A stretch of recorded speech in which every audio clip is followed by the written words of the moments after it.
কুরুচিপূর্ণ বক্তব্য দিয়েছেন, এই বক্তব্যের জন্য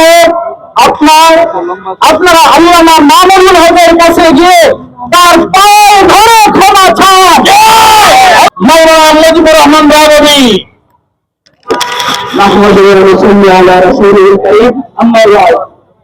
সময় কম, সংক্ষিপ্ত কথা হলো, আমাদের শাইখুল হাদিস আল্লামা মামুনুল হক সাহেব বর্তমান সময়ের জিন্দা শাহজালাল, তিনি বর্তমানে আমাদের কাছে একজন জিন্দা ওলি। আল্লাহ রাসূল বলেন, মান আদা আলী ওয়ালিয়ান, যে ব্যক্তি আমার ওলির সাথে দুশমনি রাখবে আমি তাদের সাথে যুদ্ধ ঘোষণা করি। সুতরাং যারা কুরুচিপূর্ণ বক্তব্য দিয়েছেন, এই বক্তব্যের জন্য আপনারা আল্লামা মামুনুল হকের কাছে গিয়ে তার পায়ে ধরে ক্ষমা চান, অন্যথায় আপনাদের বংশ অনিবার্য।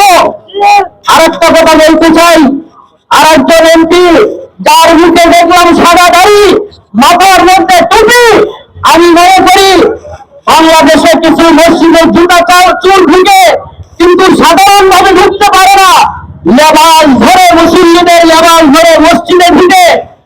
আমরা বলতে চাই, এই সাদা দাড়িওয়ালা টুপিওয়ালা এই লোকপাত সে জনগণের কাছে এই লেবাস ধরেছে শুধুমাত্র এই সংসদে যাওয়ার জন্য।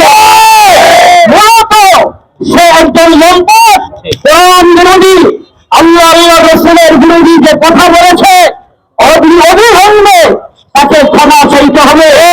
অন্যথায় আমাদের ইতিপূর্বে যে সমস্ত স্বৈরাচার বাংলাদেশ থেকে বিতাড়িত হয়েছে, ওদেরকেও এর চেয়ে ভয়ানকভাবে বিতাড়িত হতে হবে। আল্লাহ আমাদেরকে হেদায়েত দান করেন।